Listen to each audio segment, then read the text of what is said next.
the fuse board's right below the boiler downstairs. I'll show you that in a second. Maybe a bit of water got on it, but I was really careful, and I don't think that was the case.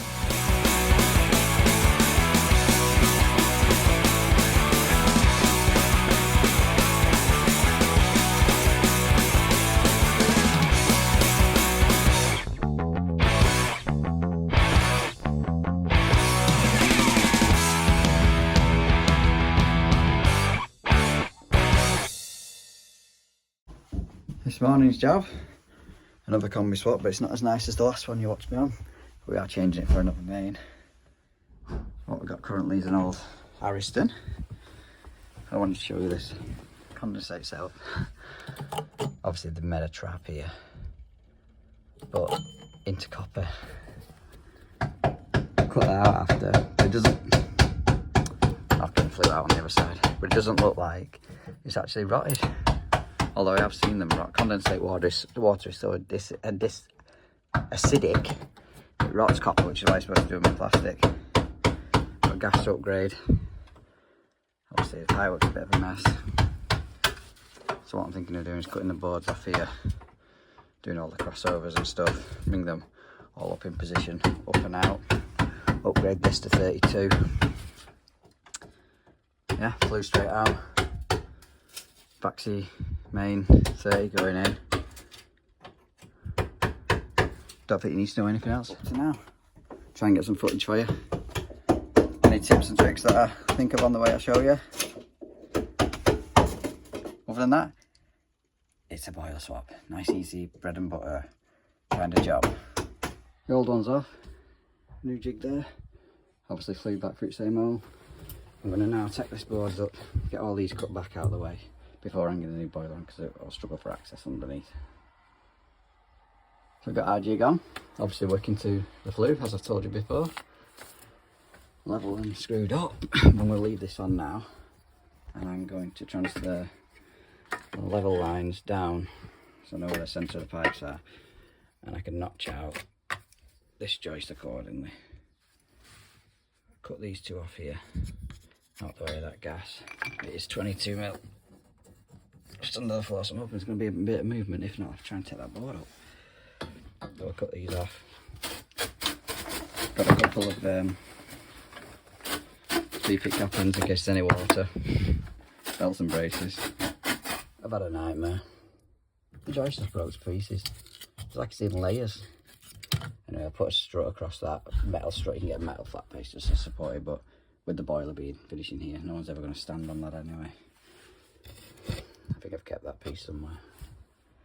So I'm going to drop these two down with 2 elbows, 2 bends down under these 2 pipes, under the gas, so they're just out of the way at the not lower down, do you get what I mean? And I can just scoop them back up there, I think. Because they're all at the same height, somebody needs to go underneath. Boiler had a 5 amp fuse in. Should be a 3. 5 will have to do. Well, it won't do because I'll change it now, but 5 was obviously fine. For the old one, I think it actually states in the book, some books, 5 amp fuses is acceptable. But just to be sure, I put 3 amp in because I'm sure it's 3 amp, but I'm sure it's in 5. I might be chatting rubbish. I'll show you what room we're working in. So small. That's my little Harry Potter cupboard for the day. Yes, to fit in the backseat. Ignore that. Maybe if I seen a backseat rep once in a while, I might have a knee pad. Something like that. Hope I've not done that too short. That'll kick straight back up to the boiler there. The flow across to there. Hot and cold, slight offsets across and over. And then the gas. I don't even want to look at that right at the minute. So we're looking so far. Oh, nice. Thanks for that. Only a I suspect now I'm going to cut this off, put a coupling on, an elbow with that into a street to get into that. Best of us mess up. Even the best of us mess up from time to time. That's our flow and cold done. Cold is finished. Can actually go back on. I've left that one short for the filter to go in, but I just want to get out of this void under the floor if possible. Those two being done shouldn't tie me up be doing these three. Probably best to do the gas next because that's the next one in line, but it means threading a pipe through to the other bedroom, so hence why I'm trying to avoid it. I might just do the hot instead. Do the easy stuff. Some of you eagle-eyed people will have noticed that I'm using V-press and M-press on this job. It's because I'm currently in transition of ditching V-press, Conex V-press. The fittings are good, never had an issue with them. They're just far too expensive. Nobody stocks them where I am, whereas everyone seems to stock the M-press. So I've bought M-profile jaws. Still using the V, even though they say you can press V-profile with V-press fittings with M-profile jaws. I just thought, whilst I've still got the old ones, better use the right ones for the job. But for instance, this coupling will be like 90p, including that, whereas a Conex coupling will be double that. So you got our fluid now. Make sure you screw in the turret and the outlet so it can never be pulled out, even though this is God knows how many feet in the air, 15 foot. Filters on. I've just gone over the top of it so I can still get access to that. Condensate's upgraded to outside. All these need lagging. Boards need putting down.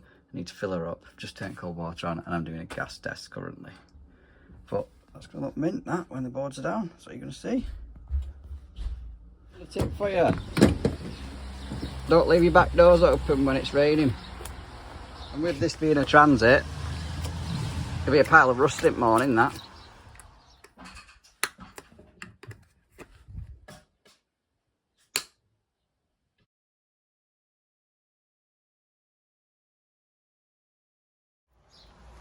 So current situation, when we turned up, she said, I've got no sockets in the kitchen. The electrician's been out and can't flick the breaker up on the board because there's a fault on the sockets. Right, fair enough. Then she came about an hour ago and said, I've got no lights in the kitchen. Every other lights are working. I didn't think out of it.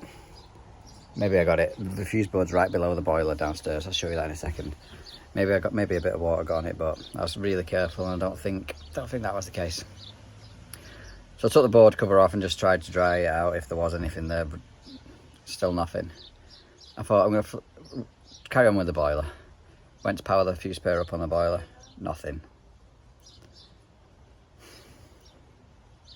And I'm thinking, I've got somewhere seriously wet. I flicked the switch up for the sockets for the kitchen. Power came onto the boiler. Well, there was already power this morning to the existing boiler. It makes no sense, this. Anyway, currently still have no lights in the kitchen, but I have power to the boiler. So, Sparky's going to have to come out. So that's the fuse board. We're working here. Everything's all dry. Can't see anything out of the ordinary, except random wires like that sticking out. Might be customers trying to pull a fast one.